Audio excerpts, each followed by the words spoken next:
Well, we're continuing on the history trail, and we're now the other end of Antrim town.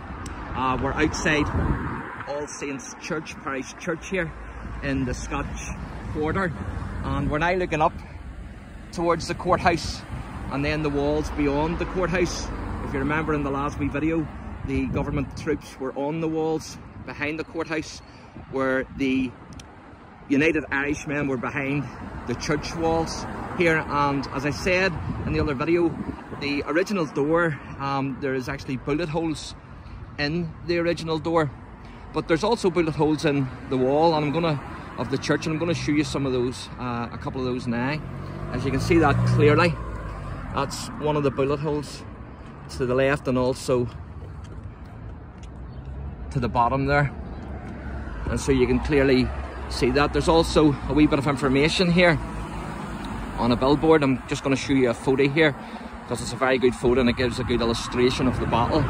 As you can see, the All Saints Church on the left hand side, with the United Irishmen taking a defensive position behind that and firing up towards the courthouse, where the government troops are actually coming down there now, advancing. And so that would be up here to our right, up here straight ahead, where you can see the courthouse up the centre of the town there, at the top of the town. And then you can also, there's also the wall, the castle wall behind the courthouse, where the government troops were firing on the United Irishmen, and then they advanced up the town. And so this is All Saints Church, but what we're doing now is we're actually going to look at an American Civil War connection to Antrim, because there's actually two memorials in Antrim to two American Civil War veterans. And as you can see, that's the sign, All Saints Parish Church, and of course it's still a church which is operating today. That's not the original door, but the original door was in the castle, at the castle grounds, I believe, for a wee while, and there was actually bullet holes in the original door. And you can see the tower there of the church, and also the medieval parish church in Antrim was actually beside the steeple, which is the well-known round tower. And I've actually been at the round tower, and it's fantastic. It's a great tower, and it's not dilapidated. It's fantastic to see. But following the Reformation, there was a new Protestant church, All Saints, which was built on a site overlooking the 6 Mile Water, which is this site here where the church was built. This church is actually one of the oldest ecclesiastical buildings in Ulster, and it's still in regular use today as a place of worship. Now, on the north wall is a stone inscribed 1596, which is understood to be the date the church was actually first built. And in 1622 it was recorded that the church and walls were newly erected. Here you can see the back of the church and also the graveyard.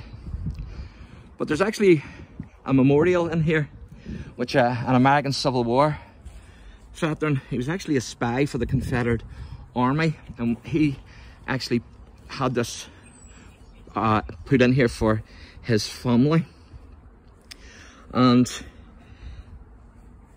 this churchyard then includes this memorial with the American Civil War connection. The inscription begins, "Burying ground of James Capstan of Richmond, Virginia, America." And Capstan was actually an officer in the Confederate Army. And in 1863, he was sent back to Ireland, believe it or not. He was originally from here. He was sent back as a secret agent by the Confederate States of America. And he was actually sent back to discourage Irishmen from joining the Union Army, because there was many soldiers from Ireland, both in the Confederate Army and in the Union Army. I myself was a reenactor in the 20th Massachusetts, which was part of the Irish Brigade, and it was a Union reenactment regiment. I was also in the 8th Alabama, which also was an Irish regiment, which was in the Confederate Army.